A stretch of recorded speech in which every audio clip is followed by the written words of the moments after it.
Pues bienvenidos a toda la comunidad Descubriendo el Equilibrio. Estamos súper contentos de este nuevo episodio. Y pues Isa, ¿cómo estás?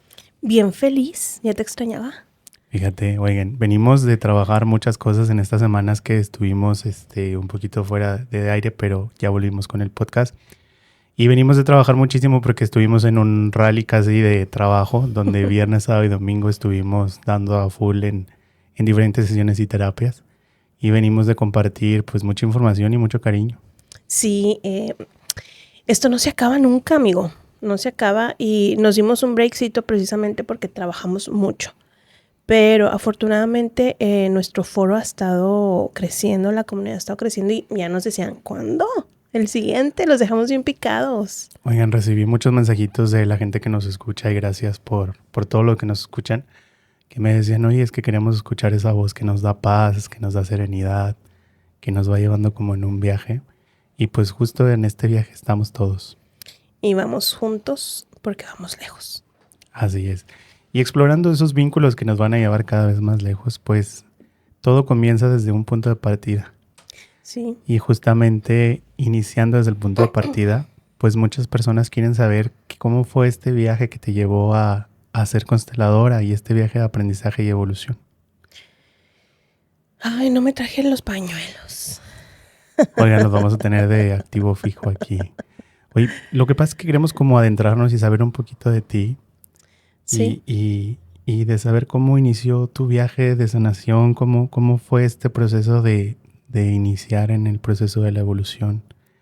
¿Y qué te conectó a toda esta energía de aprendizaje y poderlo compartir? Porque los que experimentamos sesiones con CISA, constelaciones familiares y las diferentes sesiones que hace, pues la verdad es que son transformadoras y te vas dando cuenta que hay un cariño muy especial en ella que te hace compartir, fluir y te hace llevarte también a tu propia evolución.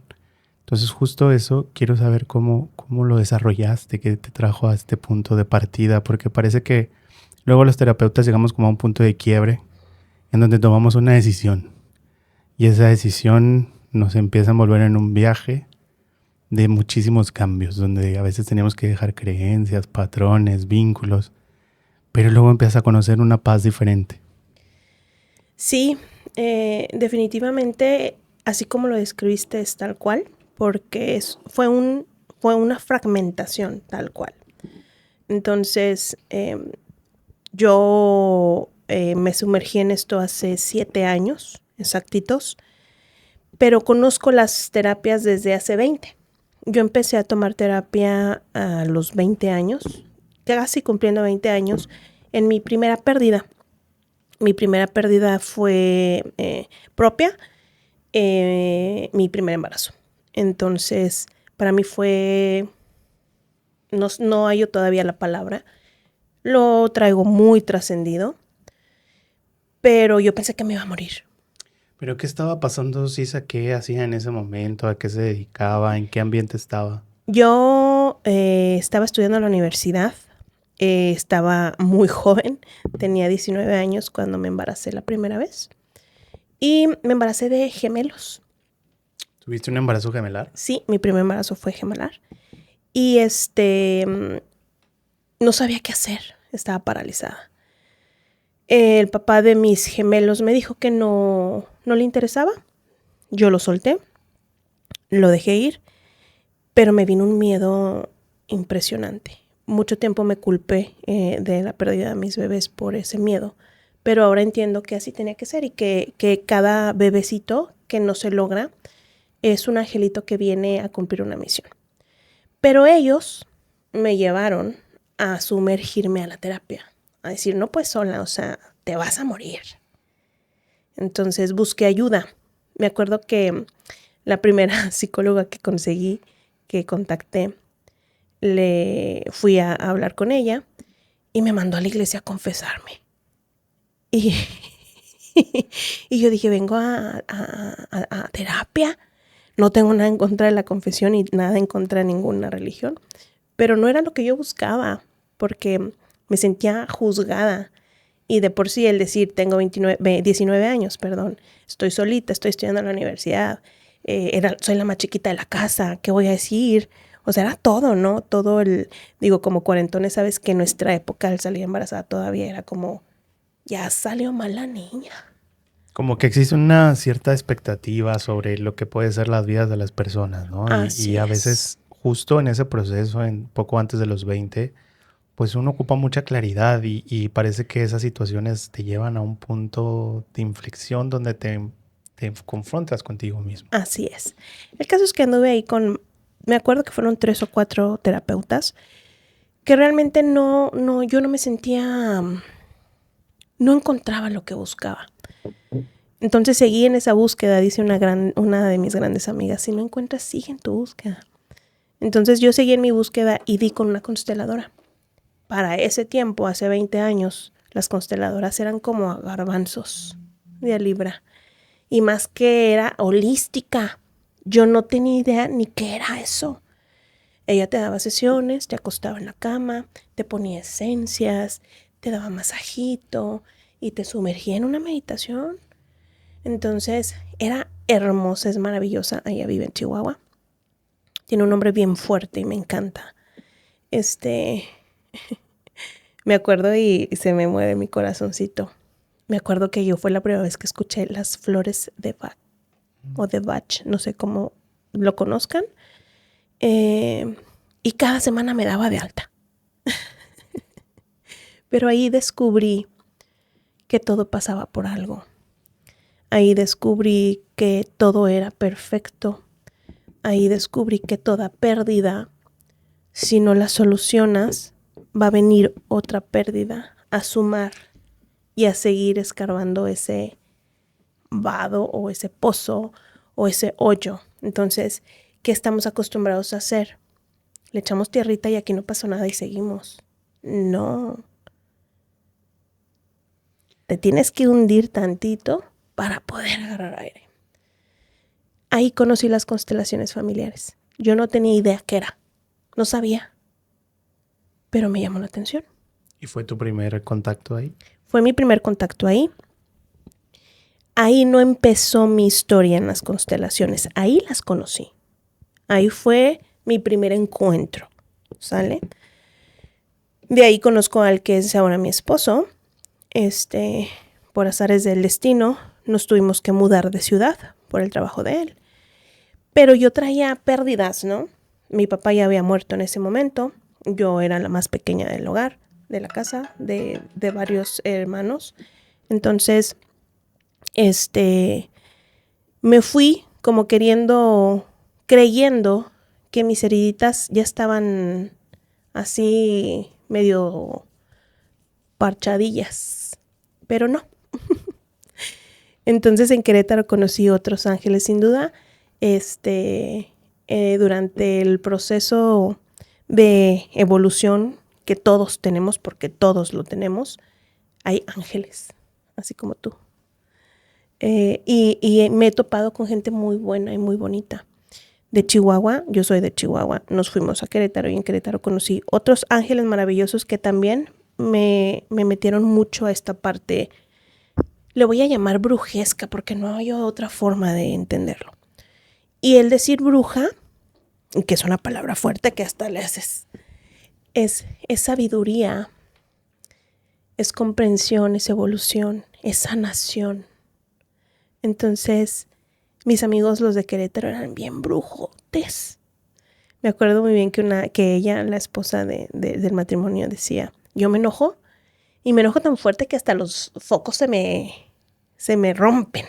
Y yo decía, no manches, ¿cómo crees? Y hasta me daba así, mira, cuscús. Entonces ella me encaminó también con una de sus amigas que es psicóloga y seguí mi proceso. Ellos están más en la... ya existía lo que era holístico, pero yo no lo comprendía. Yo no sabía a qué se referían. Y yo decía, ¿por qué se cuelgan ojos? Ahorita iba ando toda llena de ojos.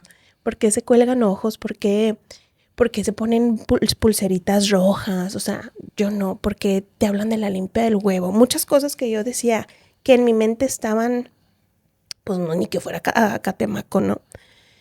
Pero ahí fue donde verdaderamente me sumergí en este mundo, en donde aprendí que hay energías, y que hay unas que no son con buenas intenciones, en donde aprendí que tengo que estar todos los días esforzándome, o no esforzándome, sanándome. Entonces, si me preguntas en dónde empezó el camino del reencuentro de Sisa con ella, fue en Querétaro. Nosotros llegamos a Querétaro en el 2009, fue aproximadamente en el 2010. Creo que en el camino uno va encontrando como personas que empiezan a ser como ciertos guías. Y te vas descubriendo que estás siendo acompañada en el proceso, inclusive aun cuando no lo entiendas o no sepas qué es. Entonces es como este mágico coincidir donde una persona te empieza a hablar de situaciones, de terapias, de información, que cuando empiezas a abrirte a la experiencia de la vida, pues te van empezando a sumar herramientas. Así es. Lo comenté ahorita, yo dije que empecé terapia por la pérdida de mi primer embarazo. Pero realmente la pérdida de mis gemelos solamente me abrió otras pérdidas. Y eso en terapia se tiene que trabajar mucho. Porque todos tenemos heridas, Héctor. Todos. Y las venimos cargando desde chiquitos. Yo soy la más pequeña de 4 hijos vivos, pero somos 6 en casa, vivos y muertos. Y mi papá estaba enfermo. Entonces, desde chiquita, hablando como consteladora, yo me tuve que crecer, al igual que mis hermanos, pero no están ahorita ellos para contar su historia, estoy contando la mía. Entonces, yo me tuve que crecer a la edad de los 3, 4 años, porque mi papá, su enfermedad lo tornaba agresivo. Entonces, teníamos que estar muy a la defensiva, ¿no? A la defensiva. Como que se prende tu estado de alerta y justo Ajá. en la casa que es donde pues Ajá. ocupas tenerlo en tranquilidad. Así es.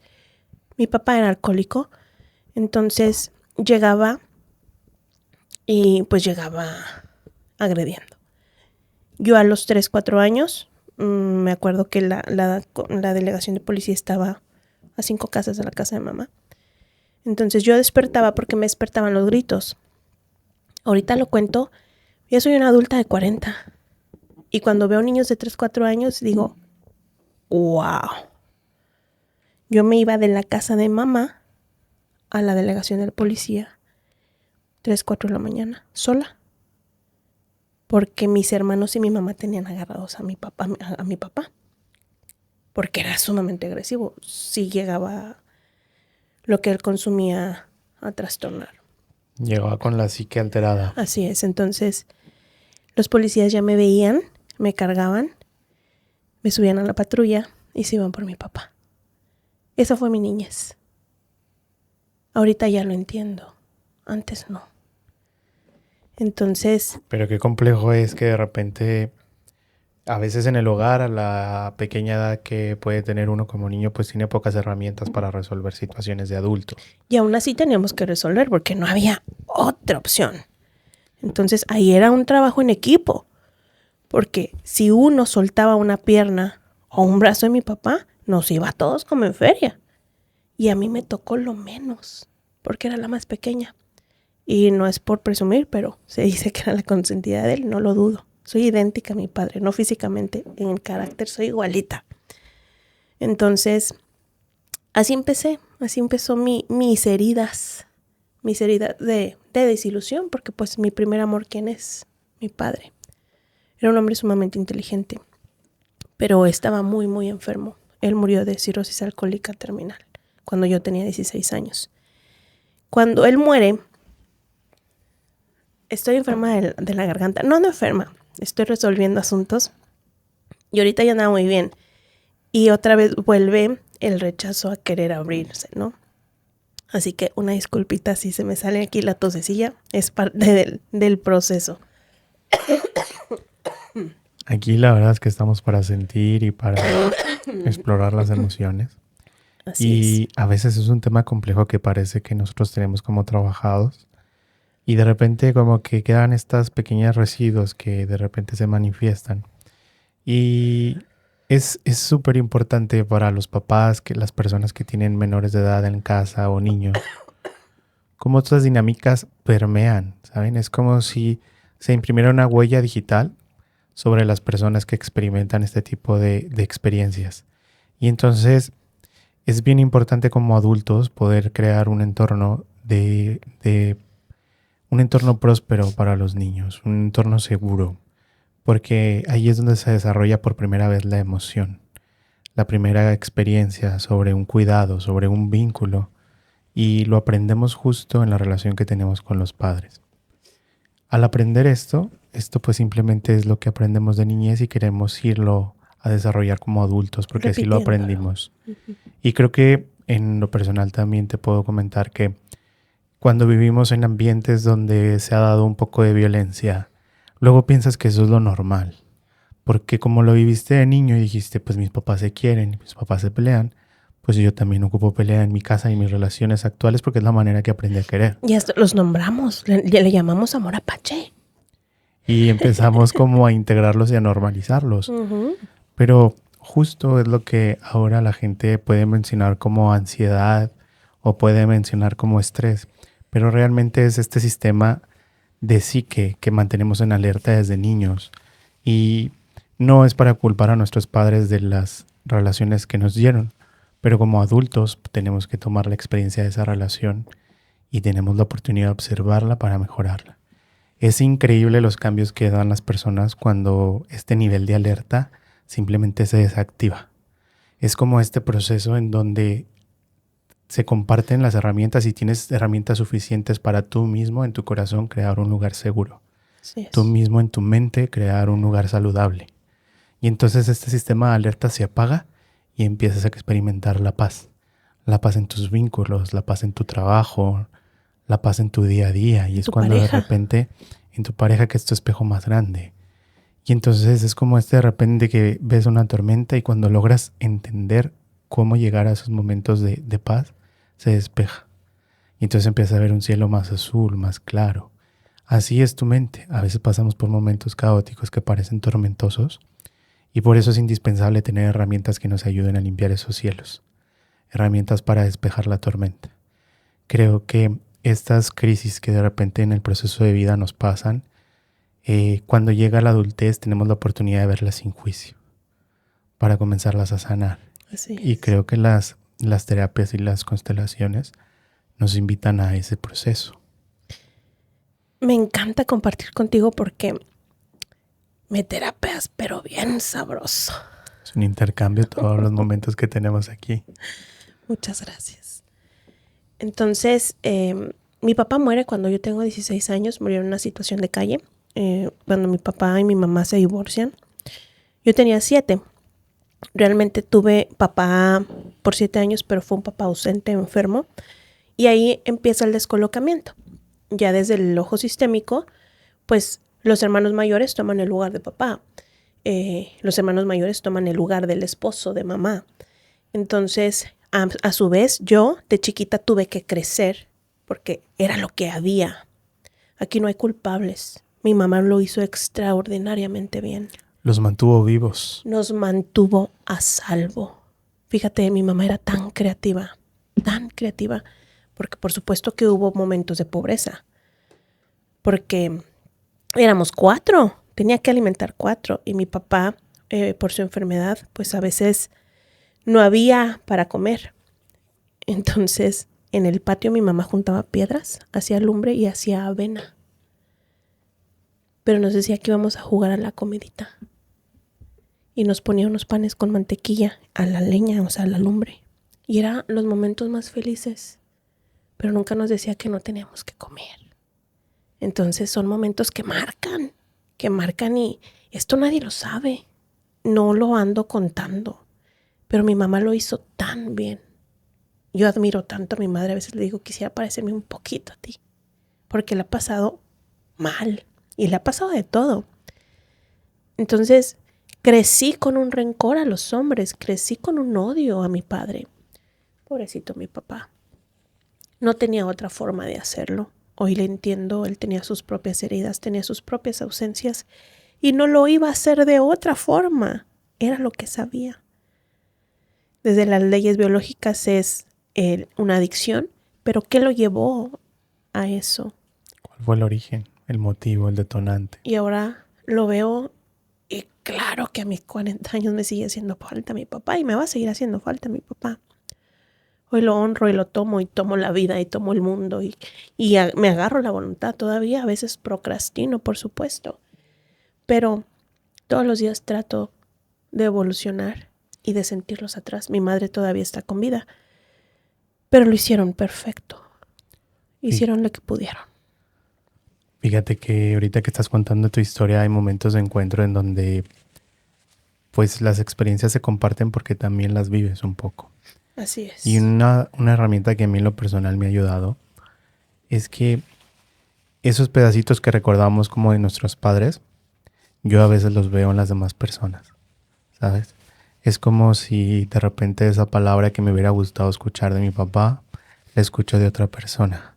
Y entonces digo, es mi papá hablándome, ¿sabes? Porque en este movimiento de energía que se logra hacer, te vas dando cuenta que te vas encontrando con tus padres durante toda la vida.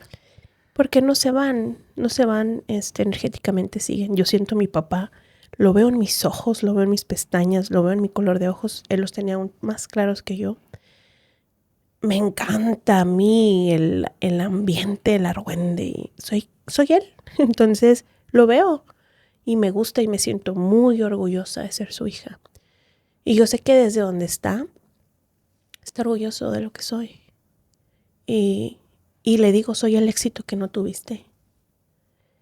Soy todo lo que tú pudiste haber tenido, pero lo hago por mí.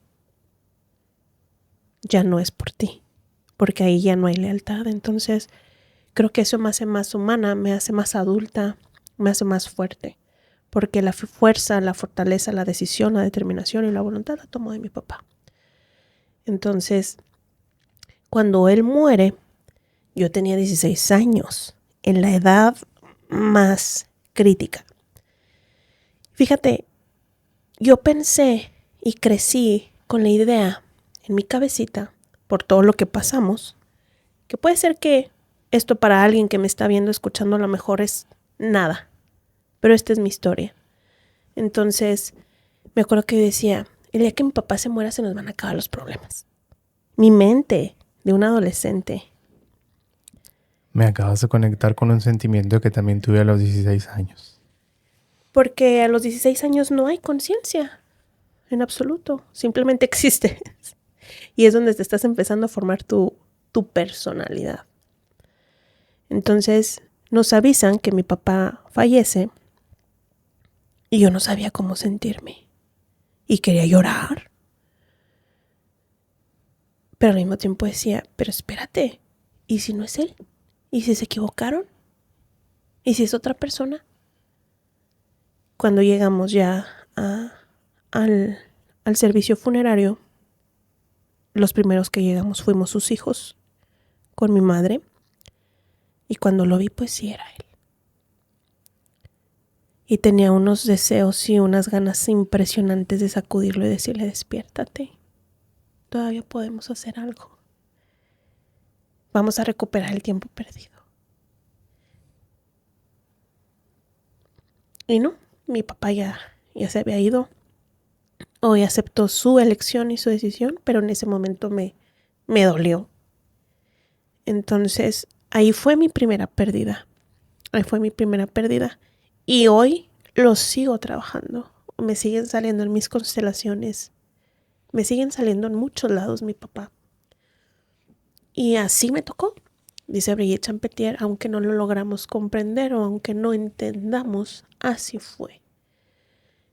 La psicóloga que conocí en Querétaro, que te digo que muy, muy brujesca, me dijo, suéltalo porque lo traes atrás de ti. Y yo, ay, canijo. Ahí fue donde entendí otras cosas. Y donde me dijo, ve esas pérdidas como un abanico de herramientas. Me cayeron muchos veintes. Y dije, sí es cierto, mi papá me dio herramientas. Nunca lo había visto así. Y en ese momento me sentí tan fuerte, me sentí tan capaz. Y le di las gracias a mi papá. Lo que hiciste fue perfecto, porque me diste herramientas para salir a la vida. Esa fue tu forma de amarme. esa fue la primera pérdida. Entonces, yo no estaba en el psicólogo para sanar la pérdida de mis bebés, que fue sumamente dolorosa. Pero fue mi inicial pérdida, la de mi papá. Y ahí le fuimos sumando, ¿verdad? Es como les digo yo a mis pacientes, te cortas y te pones un curita, pero no te lo quitas y te pones otro y te pones otro y te pones otro. Entonces, ¿qué pasa? Cuando te quitas la ristra de curitas, ya está el bolón de pus. ¿Qué hace el doctor cuando estás infectado? Te raspa y duele. Eso es la terapia. Por eso muchos no van, por eso muchos no regresan, porque es de valientes. Meterse a la herida y rasparle. Yo iba a terapia, la dejaba, regresaba, la dejaba, porque dolía. Y fue donde entendí que la terapia no era para yo ir a hablar y que me dijeran, sí, es cierto, tienes razón. No, la terapia es para entender que las cosas así fueron. Aunque tu conciencia y aunque tu corazón quisiera otra cosa, escuchar otra cosa. Entonces, ahí Sisa, a los 16 años, fue el primer golpe. Después de eso, en casa ya nada más vivíamos mi mamá, mi hermano, que en paz descanse, y yo. Y fue una codependencia fuerte, porque nada más éramos los tres. Mis otros hermanos ya estaban casados, ya tenían sus familias. Entonces nos hicimos muy codependientes los tres. Ausencia de papá, pues ¿quién crees que era mi papá? Pues ocuparon ahí el lugar de tu papá, no de tus hermanos. ¿Quién crees que era? Y empiezan los movimientos. Es correcto. Entonces, en ese descolocamiento, que todo fue por amor, por supuesto que todo fue por amor, en el que todos nos creíamos la mamá, todos nos creíamos el papá, todos nos creíamos todo. Mi hermano, que en paz descanse, fungía como mi papá. De hecho, era el que me mantenía, el que me daba los permisos, el que me reprendía, el que recogía la boleta. Entonces, se turnaban mis hermanos, los tres, pero era más Mario el que estaba ahí. Entonces, él asumió un rol que no le correspondía, vivía una vida que no era de él. ¿Y por qué crees que suceden este tipo de situaciones? Porque parece que hay una tendencia a que en las familias queremos como completar esos vacíos. ¿Por qué crees que de repente como que nuestro sistema familiar trata de sopesar los faltantes y empezamos a colocarnos en posiciones que a veces pues no nos corresponden como parte de un sistema familiar? Y te lo digo porque ahorita que estás contando tu historia pareciera que la vivimos muy similar en las mismas etapas. Es como nos pasó lo mismo en Gemelos, ¿no? Entonces de repente ver a todos mis hermanos de repente jugar papeles de papá que no, pues según uno cuando es muy joven, no los entiendes del todo porque dices, ¿cómo si es mi hermano con el que jugaba, con el que reía, con el que viajaba? De repente comienza a desarrollar un rol de papá y se convierte de repente en el proveedor, el que regaña, el que quiere formar. Entonces entra una especie como en conflicto porque empiezas a ver que las dinámicas cambian y entonces empiezan a tomar responsabilidades que parecen no corresponderles y empiezan a jugar papeles donde se vuelven como cómplices de la madre, de la gente mayor que parece que como queda a cargo de los menores. Todo se hace por amor. Todo es por amor. Difícil entender eso, Sí. porque pareciera que como por amor una persona se va a poner a mantener a una familia. Me pasa mucho, y más en México. ¿Cómo por amor una persona se va a hacer cargo de menores de edad? ¿Cómo una persona va a decidir la vida de los menores sin tener conocimiento de lo que ocurre en ese momento? No, todo es por amor. De hecho, todavía yo tengo sesiones con mis pacientes y llegan pacientes que me dicen, es que te traigo a mi mamá porque quiero que mejore. Pero espérate, ¿quién es la mamá de quién? Entonces, cuesta mucho, mucho entenderlo. Mucho. Y luego tomamos posturas hasta Posturas autoritarias con mamá y con papá. Los tratamos como niños chiquitos, los tratamos como si ellos no supieran. Y ellos son los sabios. Pero ¿por qué crees que es que justo ¿por qué hay una sensación de querer tomar decisiones por los papás? ¿Por qué llega ese momento en que pareciera que sabemos más que los papás? O esta intención de quererles cambiar la vida y mejorarla. Te lo digo porque en charlas de repente salen, pues es que yo veo que mi mamá se sacrificó mucho y me toca darle. Y entonces es como, ella tomó una decisión también, ¿saben? Sistémicamente están los padres y ellos son los grandes. Y desde el hijo mayor hasta el más pequeño, todos somos iguales, somos chiquitos. Ya entran ahí el tema de jerarquías entre hermanos, pero todos, desde el hijo mayor al más chico, somos los pequeños. Entonces, cuando hay este descolocamiento, es, ¿cómo te lo explico? Pásame tu garrafón de agua. Este es tu garrafón, que es, ¿cuántos litros son? 2 litros. 2 litros. Y aquí está mi vasito, que es 500. Ajá. Este es papá. Esta soy yo. Por amor, me crezco más arriba. Por lo que haya sido el tema que tú quieras. Y mi inconsciente me dice, yo te voy a enseñar a ti a ser papá. Y solo se hace por amor. Así funcionamos. ¿Por qué? Porque no me diste lo suficiente, porque no hiciste lo que debiste haber hecho, y ahí entra el juicio. Bert Hellinger dice que solamente el que está en paz con los dos padres puede encontrar el amor. Porque si no, vas a ir a buscar a tu papá y vas a ir a buscar a tu mamá en tus parejas. Entonces, los papás, como lo hayan hecho, lo hicieron perfecto porque no sabían otra forma de hacerlo. Y lo que dieron fue todo lo que tenían. Y en ese afán de pretender nosotros cambiar, no estamos colocados como hijos. Estamos colocados como algo más grande que ellos. Y así nunca vamos a prosperar. Porque de papá tomamos la voluntad, el mundo, el éxito, el trabajo, entre muchas otras cosas. Mamá es la vida, la salud, el amor, nuestras relaciones. Y si no los tomamos tal y como son, no tenemos nada. Luego los proyecta uno en la pareja y también quiere cambiarlos como a los papás. Y si no son como uno quiere, pues entonces no son lo que yo quiero. Así es. Y una cosa que me ha ayudado como a entender en la vida es, pues ellos también es la primera vez que son papás, ¿sabes?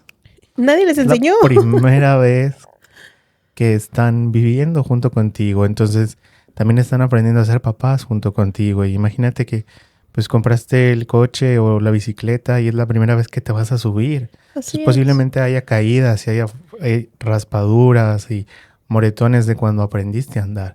Con el momento de la vida, pues vas pedaleando y vas encontrando el equilibrio y parece que ya sabes andar en bicicleta automáticamente.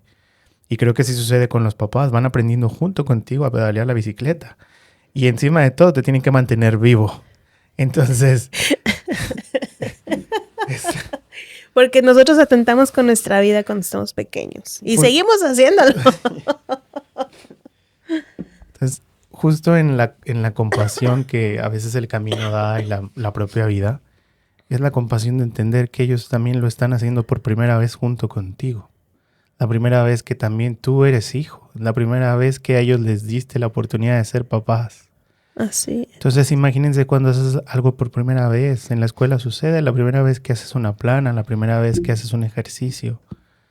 Pues es la primera vez. Entonces justo al ser la primera vez puede haber errores, se te puede salir a la primera, pero al observarlo así agregas una compasión. Diste la palabra clave. Hay que ver a los papás con compasión, no con lástima. Porque ellos no sabían lo que hacían. Solamente lo hicieron porque su instinto así los tenía. Y nos mantuvieron vivos. Aquí estamos tú y yo. Entonces, viéndolos con compasión y viéndolos como los grandes, tenemos todo. Es difícil de entenderlo, sí. Al día de hoy yo todavía tiendo a descolocarme con mi madre. Pero lo hago consciente. Tú eres la grande. Tú decides lo mejor para ti. Al principio cuando terminé mi formación, cuando estaba en mi formación y después de mi formación me decía mi mamá, es que ya no me quieres. Ya no me tratas como antes. No, porque yo la trataba como mi chiquita. que no le falte nada, nadie me la despeine. Yo la quería tener una burbuja. Una muñequita de Ajá. cristal en el aparador. Ajá. Y yo vivo en Saltillo. Y ella vive en Chihuahua. Y aún así yo me quería hacer cargo. Entonces, como yo me fui despegando y fui tomando mi lugar, ella lo resintió. Ahora ya estamos en una dinámica muy distinta. De hecho, hasta me dice, yo soy la mamá. Yo, mira, qué conveniente. Hay que aprovechar. Pero ¿qué falta en estos entornos? ¿Qué pasa en esos entornos familiares donde los papás de repente ya no están y entonces solo quedan los hermanos mayores? También se descolocan. Los hermanos mayores, los hermanos mayores son eso, los hermanos mayores. Nunca pueden tomar el rol de papá ni de mamá. Solo son los mayores y hay jerarquía. Pudiesen orientarte, sugerirte, acompañarte, pero no es papá y no es mamá. El lugar de papá y de mamá se queda intacto. Sí, nadie lo suple. Así es, así es. Entonces, volviendo a la dinámica en la que nosotros estábamos, había una codependencia fuerte. Cuando Mario se casa, parecía funeral. Todos lloramos. Cuando tu hermano mayor se casa... No, Mario no era el mayor. Mi hermano mayor se casa, el que le sigue falleció a las 24 horas. Mario es el tercer hijo. Entonces, cuando Mario se casa, que era el que estaba tomando el lugar de papá, todos lloramos. Parecía funeral. La esposa, me acuerdo que decía, yo no pongo las fotos de la boda porque parece funeral. Porque sí, de hecho, hasta él nos decía, ustedes están juntas, yo me voy solito. Pero era grave la codependencia, ahora lo entiendo, y sí. Porque nos amalgamamos los tres. Es como que empiezan los retos de la vida y al faltar tu padre en casa, empiezan a ser cómplices para salir adelante en la vida. Mario me llevaba al kinder, Héctor. Mario me peinaba. Mario me daba a desayunar. Mario era el papá. Ahorita lo digo como ejemplo. Tengo 6 años, casi 7 años diciéndole, hermano, eres mi hermano. Colócate en tu posición. Sí, Mario ya está trascendido. Sigo hablando con él porque lo siento. Y más porque él me puso en este lugar. Y todavía le miento algunas. Pero Mario estaba muy descolocado. Pero era su amor tan grande por mi madre. Era un amor inmenso. Y por mí. No que no ame a mis otros hermanos, sino que ellos resolvieron su vida y eran harina de otro costal en ese momento. Pero Mario fue muy, muy, muy amoroso. Es que al final del día yo creo que, como lo platicaste hace ratito, que eras la consentida de tu papá, yo creo que Mario lo sabía también. Entonces, en esa compensación de que también fueras la favorita, pues te mantuvo cerca mucho más tiempo. Y como duramos más tiempo juntos, había una complicidad. Mis hermanos me llevan muchos años. El mayor me lleva 12, Román, que falleció a las 24 horas, me lleva 11, Mario me lleva 10, Tere me lleva 8. Y yo soy gemela perdida. Entonces, somos 6 en total. Pero son bastantes años. No por nada me casé con un hombre mayor que yo, 9. Y la mayoría de mis parejas, las pocas parejas que tuve, eran mayor que yo, 12, 10. El más chico, 6 años. Entonces, era en una búsqueda de papá. Pero déjame te termino de contar porque se nos está acabando el tiempo. Y yo quiero llorar, no te creas. Oye, es que cada palabra que estás comentando aquí me resuena tanto. Claro, porque somos espejo. Aparte, nuestras relaciones tienen mucho que ver con nuestras historias, resonamos. Por eso cuando algunas amistades se van es porque ya no resonamos con ellos, estamos en otra etapa. Y todos colaboran para nuestro crecimiento. Entonces hay que dejar ir a esas amistades también, que a lo mejor unas ya no regresan, otras pueden volver, pero todos cumplimos un ciclo en la vida de todos. La tuya todavía no termina conmigo, ya te lo dije. Está empezando, dices tú. Sí. Entonces, cuando Mario se casa, fue justamente cuando me embaracé. Mario se casa y fue cuando me embarazo. ¿Crees que fue coincidencia? Claro, no fue coincidencia. Claro que todo era... Primero pierdo a mi papá a los 16. Mario se queda totalmente en el lugar. Mario se casa. ¿Qué pasa? me vuelvo a quedar sola. Mi ausencia se vuelve a abrir, mi herida de abandono se abre y voy y me refugio en una pareja 12 años mayor que yo y me embarazo. Entonces, pues yo la pasé muy mal.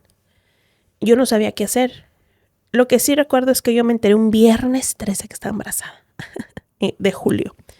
De ese viernes, no, fue un martes 13 y el viernes le avisé a mi mamá que estaba embarazada. Y yo decía, ¿qué voy a hacer? Ya le fallé a mi mamá, ya le fallé a mis hermanos, ya le fallé a todo el mundo. No, yo me sentía la más culpable del universo. Entonces, me entero cuando tenía yo 6 semanas de embarazo. Y pierdo a mis bebés cuando tenía casi 4 meses. Y fue otro golpe porque tuve que tener labor de parto por 8 horas. A los 4 meses de gestación. Porque como eran 2, no podían hacerme el lavado o el legrado, como le llaman, porque me podían perforar, porque eran 2. Entonces me provocaron la expulsión y estuve 8 horas de labor de parto. ¿Y cómo manejas eso? O sea, ¿cómo nuestro organismo está orientado hacia la vida? Entonces, para nuestro organismo es muy complejo la pérdida. Fíjate que antes hablar de esto de hecho, duré muchos años para poder hablarlo. Por eso entré a terapia. Y ahorita me llegan casos así. Me llegan casos con pérdidas gemelares también, así igual. Y yo lloro. Yo lloro porque sigo sanándolo. Ahorita a los 40 años ya entendí que materno de otra forma. Hubo varios intentos. Por algo no se dio y lo entiendo, lo asimilo, lo asumo, lo agradezco. Pero no hay forma de sobrellevar. No hay forma. No sé si la palabra, y realmente no lo sé, no sé si la palabra es resignación. No lo sé, simplemente así pasa. Los términos y las frases sanadoras a mí me ayudan mucho en lo personal. Y cuando las digo en la sesión de constelaciones, también me las digo a mí. Aunque no lo entienda, así fue. Porque cuando yo estaba en labor de parto, me meten a la plancha ya para hacerme el legrado, ya había expulsado a los bebés. Me meten a una sala donde están todas las parturientas y les entregaban a sus niños. Y me acuerdo que mis pechos le salían leche. Pero yo estaba sola. Fue bien complicado esa etapa. Yo tenía solo 19 años. Entonces me entró un miedo a ser mamá. Pánico. Porque dolía mucho. Yo decía, ¿cómo pueden parir? Y me decía mi mamá, es que cuando te entregan a tu bebé, todo se te olvida. Los míos no me los entregaron. Y fue bien fuerte. Yo tuve muchos deseos de morir. Tuve intentos de suicidio. Pobrecita mi mamá la vivió mal también conmigo. Porque en las noches yo me ponía mal. Y le decía, ya no quiero vivir. ¿Para qué estoy aquí? Y súmale toda la historia de dolor, de agresión, de todo lo que pasamos. Que no es queja. Simplemente nos tocó. Entonces yo decía, ¿a qué vine? De repente que un cúmulo de experiencias una tras otra, ¿no? Donde varias experiencias se convierten en pérdida y de repente la vida es como llevar una mochila y de repente esa mochila con las pérdidas se comienza a hacer pesada y ahí es cuando empiezas a decir, ¿y si mejor dejo de caminar con la mochila? Ya, yo me rendía y empecé una etapa muy fuerte. Podemos hablar de promiscuidad, de alcohol, de 1000 cosas porque yo necesitaba encontrar algo que me llenara, no sé cómo. Tenía 20 años. Entonces de los 19 a los 21 me pasaron así Pero yo me acuerdo que era la fiesta andando, no pasaba nada. Entonces, a los 21 años, casi cumpliendo 22, conozco a mi esposo. Y lo conozco y empezamos a platicar y a platicar y a platicar y a platicar. Y hoy por hoy te puedo decir que yo, un 70% de mi avance personal se lo debo a Luis Chaparro. Porque él me agarró y me dijo, espérate. Claro que en ese momento yo estaba buscando un papá y él estaba buscando a su niño herido. Entonces nos vino bien, nos acomodamos bien en esa etapa. Entonces él me decía, tú eres mi proyecto de vida. Y yo me la creía. Y pues yo lo que quería era que me cuidaran, que me protegieran, que me quitaran el dolor que yo sentía. Y yo me fui como gorda en tobogán. Yo me enamoré como en la vida me había enamorado. Dicen que uno cae rendidamente enamorado cuando uno está en sus peores momentos. Así es. Yo estaba en duelo todavía. Entonces la vida en este proceso mágico de compensación, como que en tus peores momentos también se acerca la gente que te puede ayudar a eso, a superarlos. Y fíjate, cuando yo lo conocí, yo decía, es un señor más grande que yo. Y estaba separado. Tenía 3 hijos. Yo no me voy a quedar con él. Pero la pasaba muy bien. Aparte, tú conoces a Luis. Una labia impresionante. Y una certeza también impresionante. En aquel entonces no sabíamos lo que sabemos ahora, porque tú sabes que él también es terapeuta, también es constelador. Pero sí en ese momento me salvó. Ahorita no te puedo explicar lo que él hace conmigo. Entonces, como esposo, porque estamos trabajando el colocamiento diario. Que allá voy a platicar cómo pasó que él también se forma como constelador. Entonces, a partir de ahí yo me sumerjo en las terapias, lo conozco, lo integro un poco a las terapias, él también empieza a conocer de esto. Me acuerdo que mi primer ojito turco me lo regaló él, ya nos fuimos a vivir a Querétaro, empezamos a crecer, a evolucionar. Poco a poco se fueron borrando esas heriditas, o las empecé a olvidar, según yo. De Querétaro nos vamos a vivir a Saltillo, y aquí en Saltillo es donde empieza más el boom, como a esa sumergirse, a una introspección, como que ¿qué quieres? O sea, ¿A qué edad te ocurrió eso? Los 28 años. ¿No crees que de repente vivimos como en ciclos y cada vez que inicia o cierra un ciclo también es la invitación como a madurar varias partes de tu vida? A los 28 años, de hecho, fue nuestra primera crisis de matrimonio y yo le dije, yo no quiero nada. Yo no quiero nada, ve tú por tu lado, yo por el mío, yo estoy joven, yo puedo rehacer mi vida. Y no me soltó. No me soltó. Entonces fue ahí donde creo que yo adquirí un poco más de carácter, como más de decisión, más de decir, ok, pero ya no quiero un papá. Todavía no me sumergía yo en mis certificaciones ni nada, pero ya había una conciencia diferente de decir, ya no soy esa niña a la cual puedes, no quiero decir la palabra manipular, pero sí someter puede ser. Y no que me haya sometido, simplemente que como es sumamente inteligente, él sabía cómo contenerme. ¿Sí me explico? Entonces, fue cuando yo dije, ¿sabes qué? Si vamos a estar juntos, pues vamos echándole ganas, pero yo ya como adulto, ya no soy tu proyecto de vida. Ya no. Tú eres el tuyo y yo soy el mío. Ya habíamos llegado a vivir a Saltillo. Y ahí fue donde sí nos separamos. De hecho, nos separamos por unos meses. Y ahí nos dimos cuenta que sí, había amor. Regresamos. ¿Y qué tan importante crees que son las individualidades dentro del matrimonio? Son sumamente importantes. Que Debe de cada haber quien cultive su mundo. individualismo. Porque si no, no funciona. Luis y yo trabajamos juntos, andamos todo el día juntos. pero somos sumamente individuales. Entonces es básico, es indispensable tener una individualidad. Porque tienes un mundo interno que solamente tú logras descifrar y entender. Y por mucho que queramos a nuestras parejas, pues solamente tú tienes el termómetro de tu mundo interno.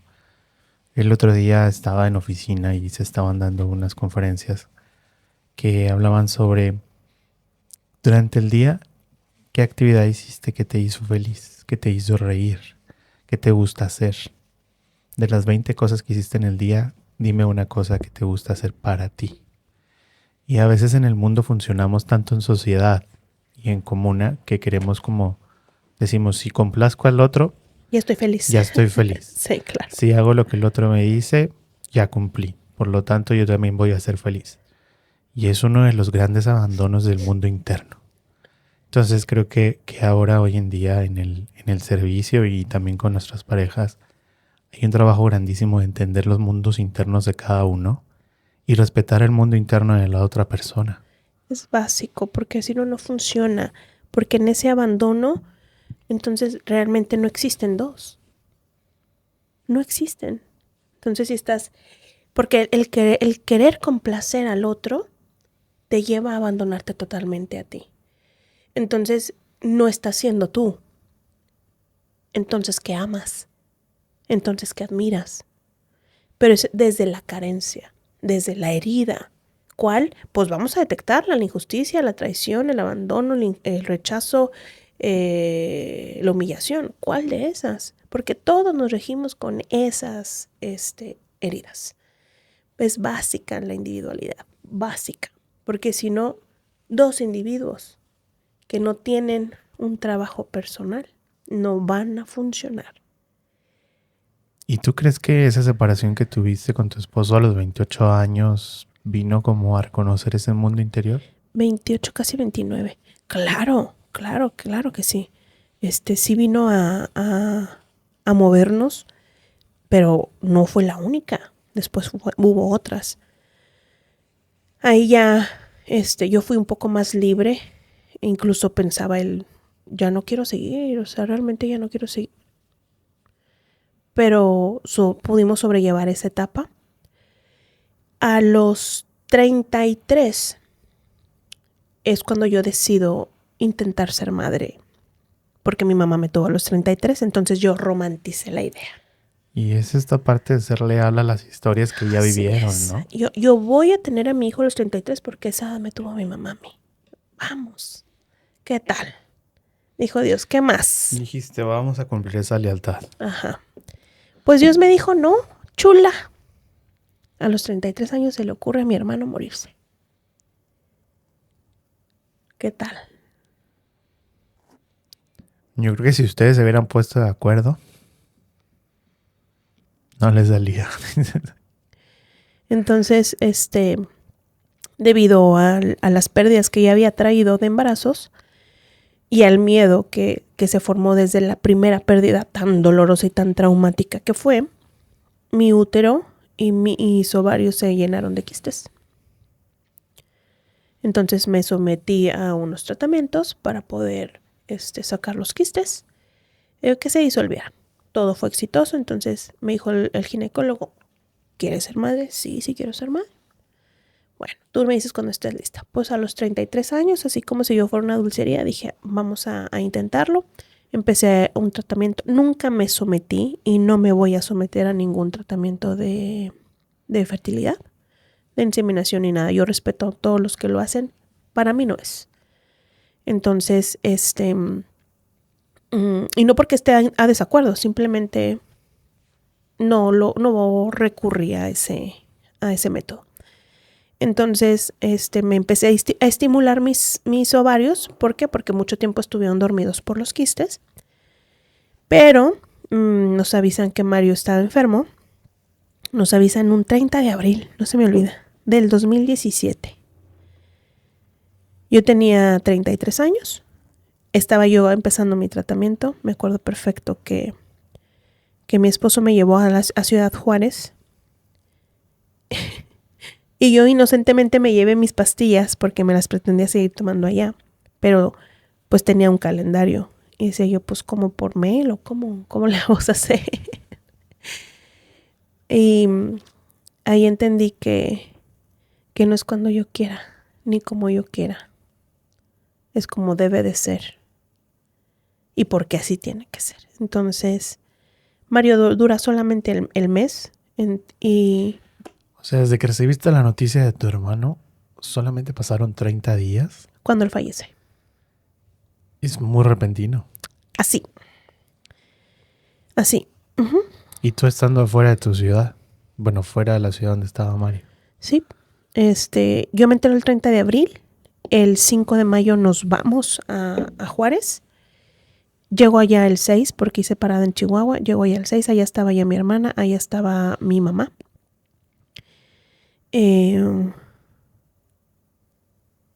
Mira, lo cuento y lo vuelvo a vivir. ¿De qué falleció tu hermano? Cáncer de estómago a los 43 años. ¿Y llevaba un proceso previo de atención? No. El cáncer de estómago no es detectable hasta que estás en etapa terminal. Entonces, él tenía muchos deseos de salir adelante. Ahorita, gracias a Dios, con todo lo que he aprendido, puedo entender que era su momento, que lo eligió también y que está bien. Pero en ese año, a mis 33 años, muere Mario. Pero fíjate, yo duró el mes completito pegada con él. Pegada, dormía con él en el hospital. ¿Tú pausaste tu vida para estar en Ciudad Juárez? Me fui para allá. De hecho, yo de Juárez me lo llevé a Chihuahua, al centro oncológico. Cuando llegamos al centro oncológico, Mario dice, ya llegué a casa. Y ahí duró solamente 15 días. Empezó con procedimientos y fueron de menos a más. Le terminan quitando el estómago a mi hermano. Y empieza a comer de bolsas de plástico, ¿no? No alcanzó. El tema con él fue que el cáncer que él tuvo fue muy agresivo y sobre todo que era dinámico, entonces provocaba de sangre. No nos dejó hacer muchas cosas, no nos dejó me involucro porque pues todos estamos viendo, estamos a la expectativa. Pero Mario tomó su decisión, y al decir que Mario tomó su decisión fue porque eligió irse. Él lo eligió, entonces Mario sale de la operación con éxito. Pero obvio había situaciones inherentes a esto. Y se empezó a complicar. Hubo ahí una infección. Mario murió séptico. Pero cuando a él lo sacan de operación, lo meten a terapia intensiva, me dice mi mamá y mi hermano mayor, me dicen, vete a descansar a Saltillo, ve a ver a tu marido. Descansa, porque yo estaba todo el tiempo en el hospital. Pero ¿cómo es que dices que Mario decidió irse? ¿Por qué comentas desde una perspectiva como si las personas eligieran sus momentos y sus enfermedades? Todos elegimos. Todos elegimos de qué morirnos, cómo morirnos, cuándo morirnos. Es una elección. Y su cáncer o el síntoma no nos dejaba avanzar porque era dinámico, sangraba. Entonces le bajaba la hemoglobina. Entonces esto lo hacía más cardíaco. Y claro, era Mario. Mario era así. Mario lo ponía todo difícil. Entonces, solamente duró un mes, una semana. Pero la semana él estuvo intubado. Porque después de que le extraen el estómago, le quitan el estómago, sale súper bien de la operación. Había un 80% de probabilidades que Mario muriera en el quirófano. Todo el tiempo estuvo transfundido y aún así la libró. Me acuerdo que cuando llego yo a verlo a terapia intensiva, y voy a decir una mala palabra, cuando lo veo y me saluda, él estaba todavía como con los efectos de la anestesia. Fue una operación mayor, fue una operación sotototota. Le quitaron el estómago. Y me acuerdo que me ve y se quita el oxígeno y me hace así como para que le dé un beso. Y le dije, eres un chingón. Le dije, vamos a poder con esto, carnal. Cuando yo lo saco del hospital en Juárez para llevarlo a Chihuahua, él me prometió ir a Saltillo. y me prometió que íbamos a ir a la playa, juntos todos. Y de hecho me dijo, ahora que me cure voy a pedir mi cambio a Chihuahua. Vente con nosotros. Tenemos que estar juntos, somos familia. Me acuerdo que me movió el piso mucho eso. Entonces, no sabíamos qué iba a pasar. Todos teníamos esperanza de que esto iba a salir. Pero las cosas pintaban cada vez peor. Él tomó la decisión, estuvo consciente de todo. Me vengo a Saltillo porque durante el proceso de terapia intensiva pues ya no lo podíamos ver. Solamente eran visitas 3 veces al día. Y la verdad yo prefería que mamá entrara o su esposa. Entonces yo me vengo a Saltillo. Y acá es donde empiezo a buscar lo que había buscado allá, que era Reiki, que era la energía con la mano, porque eso le ayudaba mucho a él a tranquilizarse. Entonces él me lo pidió muchas veces, me decía, dedícate a esto, tienes que dedicarte a esto. Esto es lo tuyo, hermana, esto es lo tuyo. Y yo le decía, sí, hombre, sí. Entonces me vengo, pero yo era un zombie. Dice mi marido que no nada más murió Mario en ese año, una parte de mí también se fue. Y yo estuve muerta. Es que creo que es un proceso complejo que solamente las personas que pasan por pérdidas de este nivel pueden entender que cuando una persona cercana se va un pedacito también de nosotros con ellos. Y ese pedacito, pues sabes que es de esa persona. Entonces, la gente que a veces no ha pasado por esas pérdidas no logra entender cómo nosotros conectamos con esos niveles de intercambio. De decir, te estoy dando lo mejor de mí, pero también te estás llevando un pedacito de mí. Sí, así es. De hecho, yo al principio le decía, yo siento que me amputaron un lado. Yo me sentía... ¿Por qué te sentías así? manca. Porque si te comenté que él me llevaba al kinder. Pues es que prácticamente te tomó de la mano para llevarte a la vida también.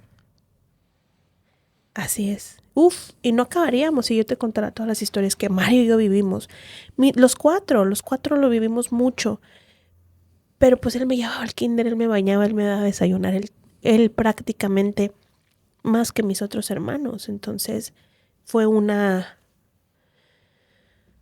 no sé cómo llamarlo. Pero bueno. Me vengo a Saltillo. Busco quien me inicie en Reiki. Me inicio en Reiki un domingo. Un domingo 4 de junio. Y Mario muere el 6 de junio. Martes. ¿Y lo alcanzaste a ver? No me espero. Te avisan a ti el 6 de junio y... Me avisan que Mario estaba ya muy mal, ya estaba intubado. Mario empezó a presentar sepsis, empezó con una infección muy fuerte. Los médicos lo esperaban, pero todos sus órganos se fueron colapsando. Entonces ya no había para dónde. Y antes de que lo metieran al quirófano, creo que fue la única vez que Mario me vio llorar. Muy, muy, muy, muy quebrada. Me decía, ¿qué pasa? ¿Qué pasa? Espérate, tranquila. Y le dije, es que tú también me vas a dejar. Me dijo, yo no te voy a dejar. Yo le decía porque mi papá ya me había dejado. Entonces él me dijo, no. Es como si tú le estuvieras hablando a tu papá en ese momento. Claro, claro. Las cosas que te hacía falta decirle se las empezaste a decir a Mario porque él cubrió esa energía. Esa necesidad. Ese rol. Entonces me hace, yo no te voy a dejar. Te lo prometo. Y se lo llevan. Cuando me inicio en Reiki, mi maestra, que es maravillosa, es una hada, de hecho le digo una hadita, y que también ella fue un parteaguas impresionante en mi vida. Le dije, es que él no se puede morir, yo muy enojada. Es que él no se puede morir porque él me lo prometió. No, hombre, me dice ingrata. Pues por eso no se ha ido, regresarle tu promesa. Y yo, ¿cómo que le tengo que...? Y me empezó, ahí me consteló, me terapió, me hizo todas las terapias habidas y por haber. Porque diosidencia, o como quieras llamarle, fui la única alumna de Reiki ese día. Fui la única persona que se inició. Entonces tuve toda la atención de ella para mí. Y esa mujer me salvó la vida desde ese momento. Entonces... Qué fuerte es cuando en procesos de partida haces promesas, porque es como si hicieras un contrato. Y kármico. Y ese contrato tiene réplicas durante tu proceso de vida. Así es. Y siempre te está pidiendo que lo pagues. Entonces es bien complejo. Y uno como persona en ese momento, como solo quieres el bienestar de la persona que está padeciendo, es como si aceptaras cualquier contrato con tal de verla bien. Así es. Olvidándote de ti. Así es. Es complejo lo que ocurre en esos momentos. Le hablo a mi mamá. Salgo yo de esa sesión y le hablo a mi mamá y le dije, mami, apunta. ¿Tienes dónde anotar? Espérame, me dice. Y ahí viene la tos. ¿Te fijas? Esto es un proceso. Una disculpa. Entonces le digo, madre, anota, por favor. Cuando pases a ver a mi hermano, le vas a decir que le regresó su promesa. Le vas a decir que ya soy una adulta y que voy a estar bien. Y que si él se tiene que ir, que se vaya. Y mi mamá, ¿cómo crees que le voy a decir eso? Le dije, mamita, hay que entregarlo. Mami, entrega a tu hijo. Y me dice, es que ya se lo entregué a Dios, pero ya le dije que me lo dejara. Que yo se lo entrego, pero que me lo deje.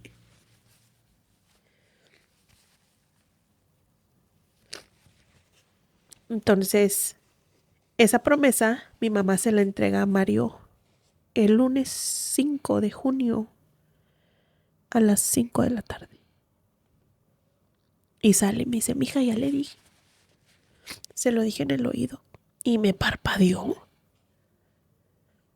Todos tenemos la esperanza de que existiera el milagro. Ahora entiendo que hubo un milagro. Mario murió a las 7:45 del martes 6 de junio. Y en ese momento yo estaba en Saltillo. Yo no me volví loca porque gracias a mi maestra Reiki, que no sé qué me hizo, no sé si me hipnotizó, lo tomé muy tranquila. Mi esposo iba saliendo al aeropuerto porque él iba a Guadalajara y le dije, mi hermano ya murió. Cambiamos todos los planes. Nos vamos para Chihuahua. Hizo 5 horas en carretera. Yo nada más me acuerdo de haber llorado y llorado y llorado y llorado. Yo quería que voláramos para llegar a ver a mi mamá, abrazar a mi mamá, abrazar a mis hermanos. Y reclamarle a Mario por qué no me esperó. Pero yo sé que si él me hubiera escuchado o que si yo hubiera llegado con mi Reiki, a lo mejor hubiera sido diferente, pero no era eso. Su momento había llegado. Y yo me enojé con Dios, me enojé con la vida, me enojé conmigo, me enojé con él, me enojé con mi papá, me enojé con todo el mundo. ¿Por qué nosotros? ¿Por qué así? ¿Por qué el cáncer? ¿Por qué? Y ahora te digo, amigo, ¿y por qué no? ¿O para qué? Y a partir de ahí empezó mi proceso de decir, ¿esta muerte para qué fue?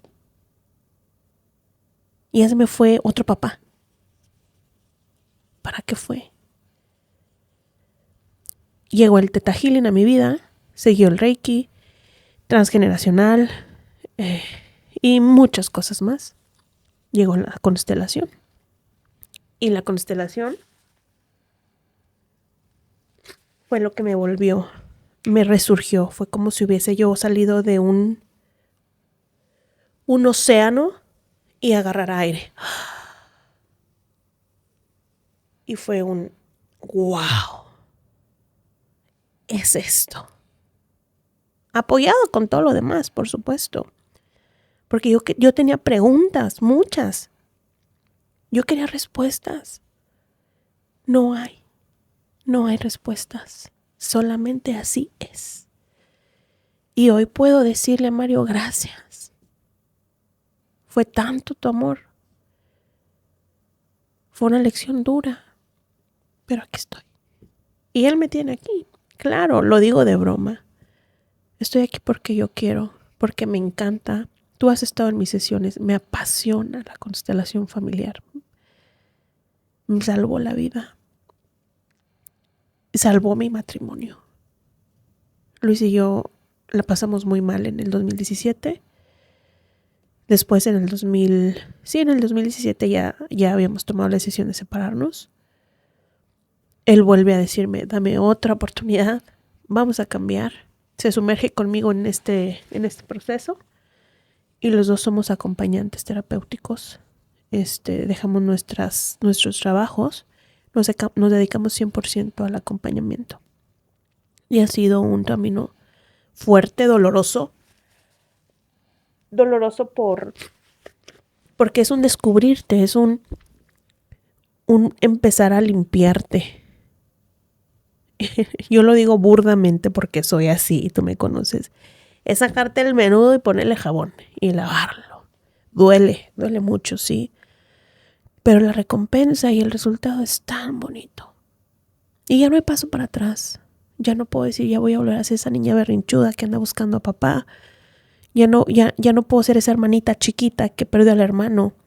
Ya no soy esa niña de 19 años, de esos 20, de esos 22, que perdió a sus hijos. Ya no soy. Que todas estas pérdidas me han ayudado a evolucionar. Que fueron para algo. Y que sin duda, si puedo voltear para atrás y puedo decir, no soy la misma. Y agradezco a mi pasado, agradezco a mi historia, agradezco a mis padres, agradezco a mis hermanos, agradezco a todas y cada una de las personas que se toparon conmigo y que yo me topé con ellos, porque soy un granito de todos. Y aquí estoy contando el por qué soy consteladora familiar y por qué confío tanto en mi herramienta, porque confío tanto en lo que Bert Hellinger nos dejó como legado, porque a mí me salvó. Y si lo hizo conmigo, sé que lo puede hacer con muchas otras personas. Y me llegan mensajes, tú eres testigo de eso. Llegan testimonios fuertes que a veces no me la creo. No soy yo, es la técnica. Pero el solo hecho de que resuene con una sola persona, me doy por bien servida. Y sigo agradeciendo mi historia, tal y como fue, no le cambió nada. Y Mario fue una pieza muy, muy importante en esto.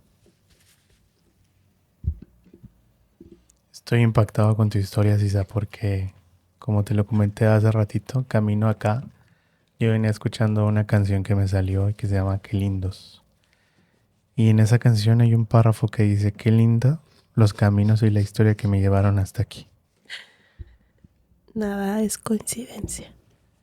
Y entonces, a veces vamos por la vida pensando que las personas son esos 10 minutos que vemos, ¿no? Y esos, como si de repente solo estuviéramos leyendo el primer capítulo de la portada de los libros de la persona. Y cuando empezamos a hojear ese libro, te vas dando cuenta que es un libro lleno de emociones, de experiencias, de caminos, que aunque parecen a veces un poco bruscos o tormentosos, conforme vas leyendo el libro, vas viendo que hay una cúspide. Y entonces en esa cúspide vas viendo que puedes ver el amanecer. Porque esos caminos te anduvieron colina arriba y a veces pudiste ir descalzo por ellos. Pero conforme fuiste avanzando, camino a camino, paso a paso, piedra a piedra, descubriste que te llevó a la punta a ver el amanecer. ¿Consideras que toda esta experiencia te ha servido para dar un salto cuántico en quién eres? No, indudablemente. Y de verdad, no soy la misma mujer de hace 7 años, no soy la misma mujer de ni siquiera no soy la misma mujer de ayer. Todo suma, todo es una evolución constante. Sí, me encanta decir, y lo repito muchas veces, ya no hay forma de que vuelva a caer en ese berrinche. Y soy una mujer muy berrinchuda. Lo he comentado en algunos momentos que tenemos 3 arquetipos. Esto lo explica Brigitte de una manera tan hermosa. Somos ese niño abandonado. Todos tenemos a nuestro niño, pero la única persona que se tiene que hacer responsable de ese niño abandonado, de ese niño triste, de ese niño berrinchudo, de ese niño enojado, eres tú.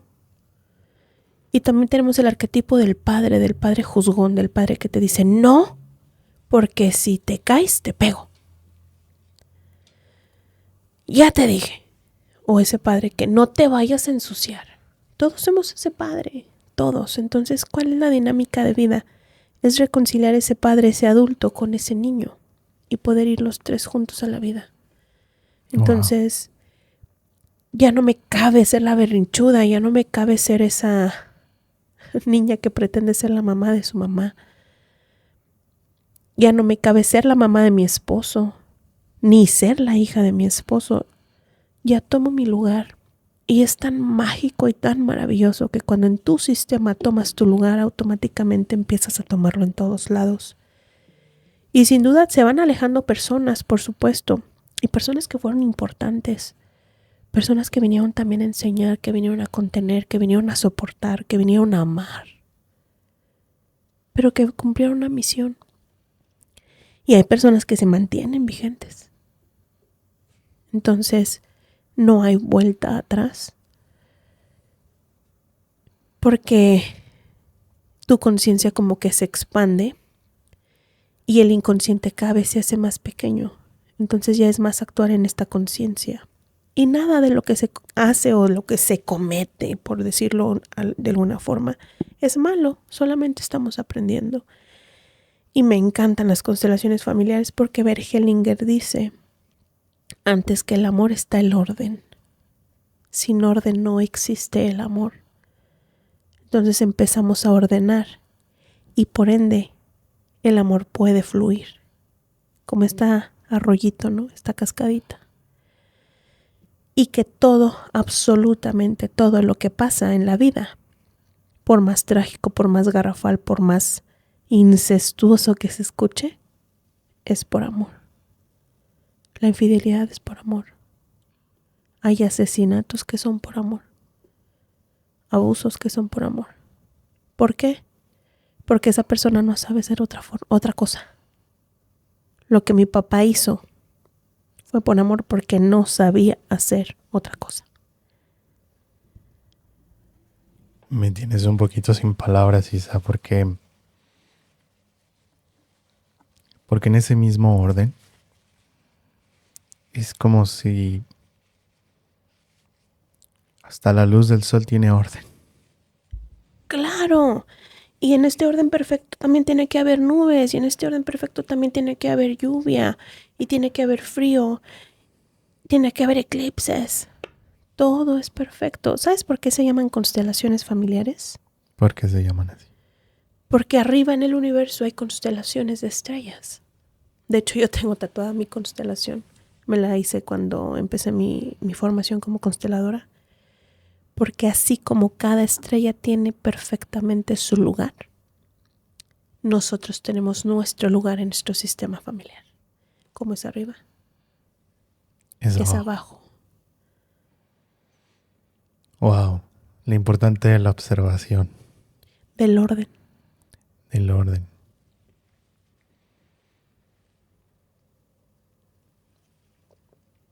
Me tienes aquí sin palabras intentando entenderlo todo. El objetivo de compartir esto es entender que inclusive cualquier camino que cualquier persona, cualquier balancita que nos esté escuchando por muy complicado que pueda ser, está orientado a tu máximo nivel. Está orientado a llevarte a la luz, está orientado a llevarte al amor, está orientado a llevarte al orden. Y si consideras que las herramientas que compartimos aquí pueden ser de ayuda para ti, pues también nos puedes buscar, porque también estamos nosotros tratando de llegar a las personas a través de nuestro sitio descubriendoelequilibrio.com.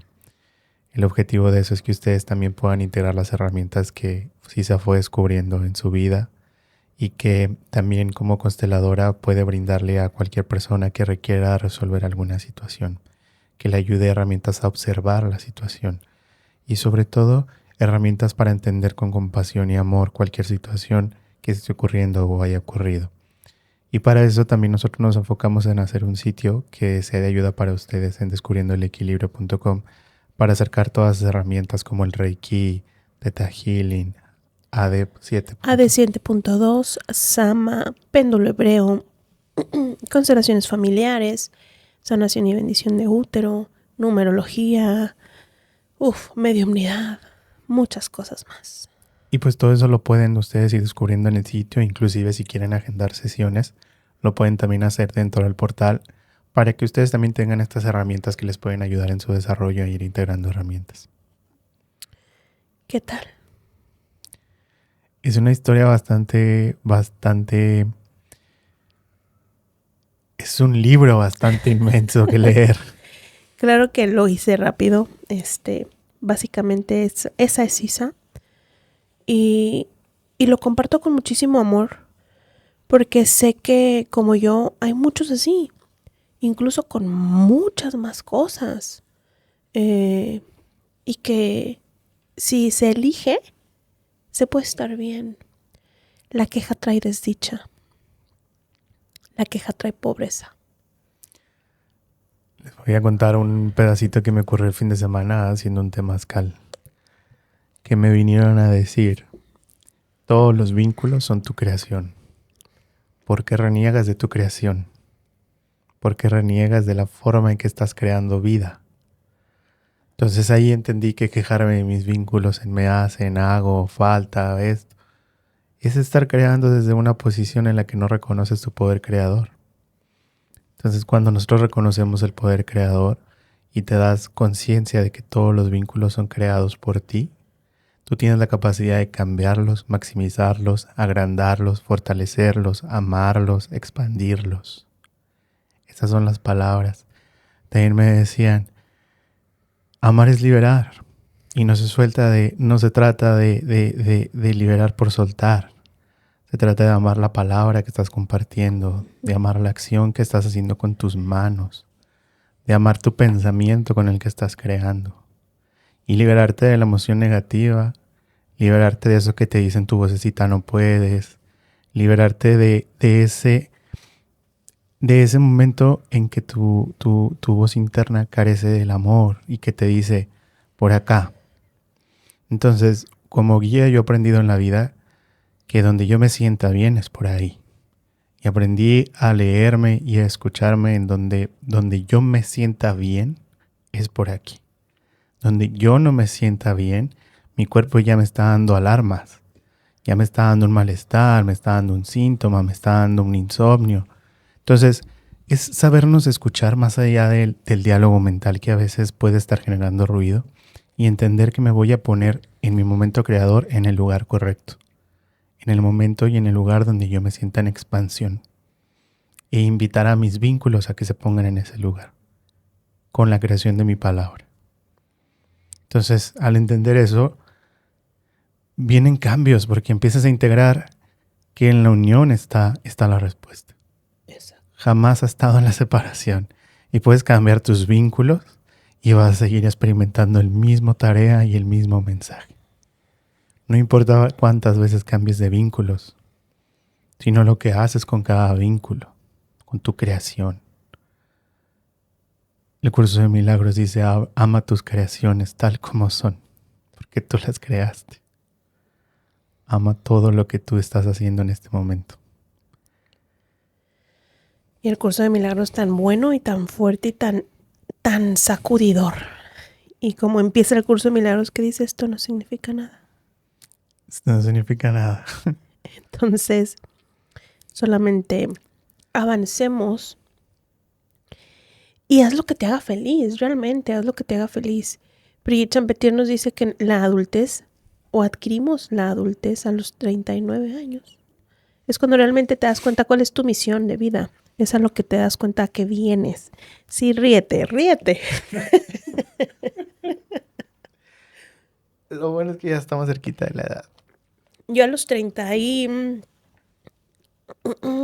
desde los 33 fue cuando empecé a sumergirme en el área holística. a redescubrirme. Fíjate que lo voy a decir como lo dicen los maestros, a recordarme. Solamente vine a recordar a qué venía. Y tenía que pasar por todos los procesos que he pasado para poder llegar hasta donde estoy. ¿Me falta? Sí, mucho, mucho. Pero sigo aprendiendo. Y en seguir aprendiendo, pues lo comparto. Y lo comparto de una manera muy amorosa y muy compasiva, porque siento que así me funciona a mí. Entonces, quiero recordar que descubriendo el equilibrio es un lugar de comunidad. Descubriendo el equilibrio es tal cual como lo dijiste tú, es sumando, no restando, es juntando los vínculos y juntos vamos más lejos. Eso me queda clarísimo.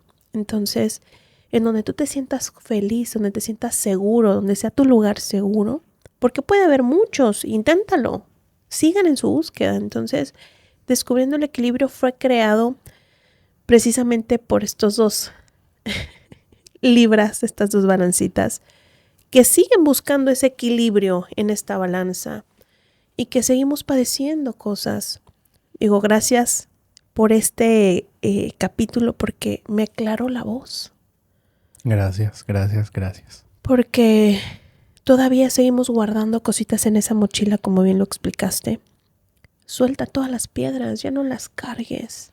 Duele mucho. Y es bien bonito cuando cambias esas piedras por flores.